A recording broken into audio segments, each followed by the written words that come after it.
بسم الله الرحمن الرحيم السلام عليكم ورحمة الله وبركاته waxaa maanta oo ku aadan 15 May halkan aan ku xuseynaa sanad guuradii 77 ee ka soo wareegtay aasaaskii golihii dhalinyarada Soomaaliyeed ee SYL waxay mahad u sugan tahay allihii 13 dhalinyaro ee aasaasay ururka SYL ka dhaliyay Soomaali horseedna uga dhigay hogaaminta iyo kamira dhalinta halgankii muddada dheeraa soo socday ee keenay isku duubni dulqaad adkaysi wadajir midnimo iyo wadaniyadda shacabka Soomaaliyeed sababna u noqday in lagu guuleysto taabagelinta dad dal xor ah iyo dawlad shacabkeeda ay ku faanto oo karaamo iyo sharaf ku leh ummadaha kale ee caalamka halyeeyadii SYL waxay baal dahab ah kaga jiraan sooyaalka dalkeena Soomaaliyeed jiil walba oo inaga mid ahna waxa waajib ku ah inuu u gudbiyo jiilka ku xiga xusuustooda halgankooda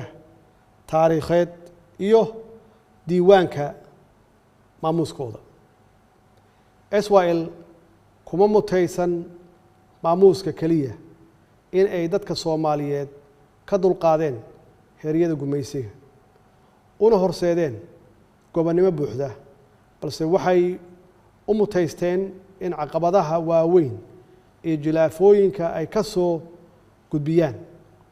halgankii dheeraa ee gobonnimo doonka Soomaaliyeed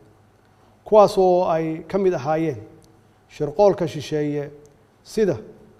oo kala qaybinta ummadda Soomaaliyeed ee waalaha ah qabiil kadibna xoog lagu xukumo macnaheedu wuxuu yahay in jahli lagu hayo ummadda Soomaaliyeed ama aqoonta loo diido dhaqaalahana lagala dagaalo si gacanta gumaysiga marnaba aysan uga maarmin ama ay ugu hoos jiraan isla markaasna koox yar oo fakarka gumaysiga haysta ay u adeegsadaan ama loo isticmaalo kala qaybinta ummadda Soomaaliyeed dalka Soomaaliyeed waxaa cashar dhaxalgala ugu filan taariikhda SYL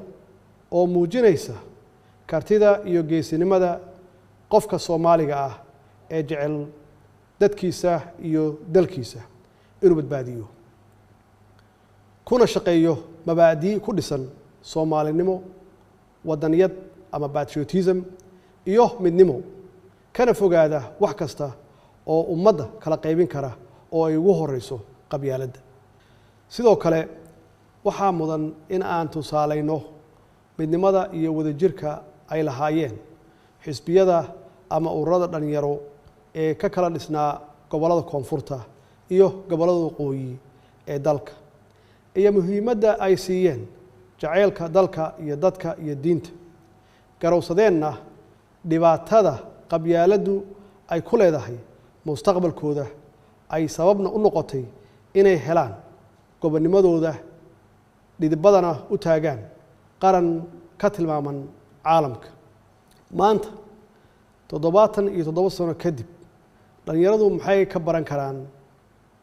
tusaalooyinka SYL maxay dhalinyaradu maanta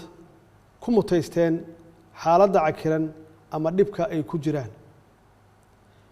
maxay dadka ku hadaaqaya ama ku dhawaaqaya qabyaaladda u hayaan mustaqbalka dhalinyarada Soomaaliyeed ee maanta jooga annagoo aragnay cashar fiicanna ka helnay 30 sano ee ugu dambeeyay khasaaraha ay lahaan karto in qabyaalad iyo wadajir la'aan ay jirto dhalinyarada waa rajada kaliya ee dalku leeyahay dalkuna waa hodan dadkiisuna waa sabool waxaa looga bixi karaa saboolnimada dhalinyarada oo israacda oo ka shaqeysa dawladnimo wadaniyad wadajir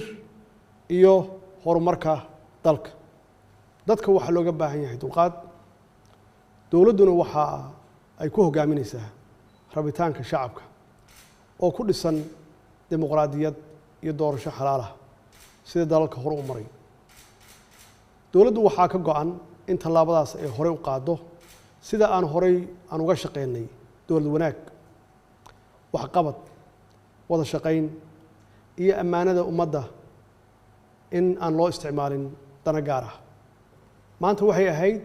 inaan dabaaldegyo waaweyn ku maamusno taariikhdeenna dahabiga ah, balse duruufaha uu sababay cudurka safmarka ah ee COVID-19 ayaa naga hakiyey. dhalinyarada Soomaaliyeed maanta iyagaa hormood u ah dadaalka xooggan ee dalka looga samata bixinayo cudurkan COVID-19 oo saameyn xoog leh ku yeeshay caalamka. waxaan rabaa inaan munaasabadan aan uga mahadceliyo halyeeyada bahda caafimaadka ee dhalinyaro u badan,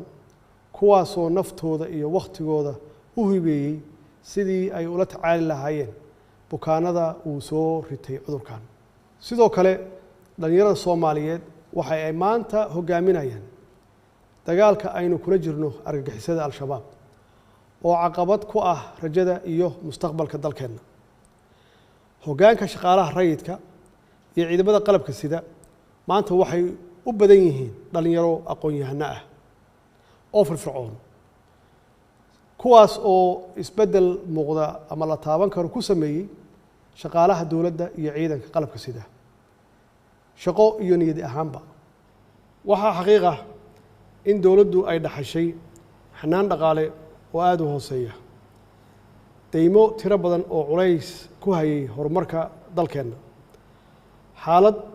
aad iyo aad u adag oo ay ku noolaayeen kumanaan dhalinyaro Soomaaliyeed oo qaarkood ay ku dhibaataysnaayeen xabsiyo shisheeye iyo xarumo qaxooti. waxaa dowladdu xoog saartay soo celinta adeega aasaasiga ah oo maqan, la dagaalanka musuqmaasuq baahsan oo curyaamiyey soo kabashada dalka. dhammaan arrimahaas oo caqabad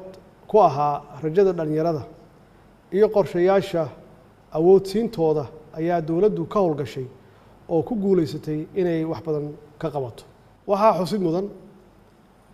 inaan dib u yegleelnay hanaan maaliyadeed oo hufan, daahfuran, kana caagan musuqmaasuqii baahsanaa ee jiray, kaasoo sababay inuu kor u kaco dakhligii dalka iyo kalsoonidii caalamka ay ku qabeen hanaanka maaliyadeenna. muddadii 3 sano ahayd ee la soo dhaafay waxaan ku guulaysanay inaan ka soo baxno dhammaan shuruudihii hortaagnaa dalkeenna oo aanu jabinay darbigii cunaqabateynka dhaqaale eena saarnaa muddo 30 sano ah si dalkeenna looga dulqaado deemankii faraha badnaa, taasoo ififaalo wanaagsan u ah mustaqbalka dhalinyarada dalkeenna maadaama ay horseedayso kobaca maalgashiga iyo fursadaha shaqo. sidoo kale dowladdu waxay ku guulaysatay inay dalka ku soo celiso boqolaalo dhalinyaro ah oo ku dhibaataysnaa xabsiyada shisheeye, iyagoo maanta si sharaf iyo karaamo leh ugu nool dalkooda. dowladda federaalka Soomaaliya waxaa u degsan qorshe 5 sanadooda oo tilmaamaya meeshii aan shalay ka nimid, heerka maanta aan marayno ama aan joogno, higsigeena biri iyo himilada aan doonayno inaan gaarsiino shacabka iyo dowladnimada Soomaaliya. waxaa hubaala dhalinyarada Soomaaliyeed meel kasta oo ay joogaan inay farxad gelinayso guulaha taariikhiga ah ee aan ka gaarnay qorshayaashii dib u habeynta hay-adaha amniga, joogteynta xaqsiinta shaqaalaha dowladda, kobcinta dhaqaalaha, awoodsiinta dhanka siyaasadeed ee dhalinyarada, dib u habeynta hay-adaha garsoorka iyo cadaaladda, dhiirigelinta maalgashiga iyo soo celinta maqaamka siyaasadda arrimaha dibadda ee maanta ku tilmaaman inay tahay mid ka turjumaysa rabitaanka iyo aragtida shacabka Soomaaliyeed. dardaarankayga dhalinyaro wuxuu yahay oo aan rabaa inaad fahamtaan muhiimadda ay leedahay ilaalinta danta guud oo loo baahan yahay in la wada ilaashado sida qaranka iyo dowladnimada. waxqabadka dowladnimadu waa hanti dhaxal noo wada ah kulligeen oo dalkoo dhan uu leeyahay. ilaahay waxaan ka baryaynaa inuu naxariistiisii janno siiyo dhammaan haliyadii u soo halgamay xorriyadda aan maanta haysanno dalkeenna ilaahay waxaan ka baryaynaa barwaaqo iyo nabad waarta uu ka yeelo innagana uu naga dhigo kuwii ilaashada dhaxalka ay inooga tageen haliyadii SYL wasalaamu calaykum waraxmat ullaahi wabarakaatuh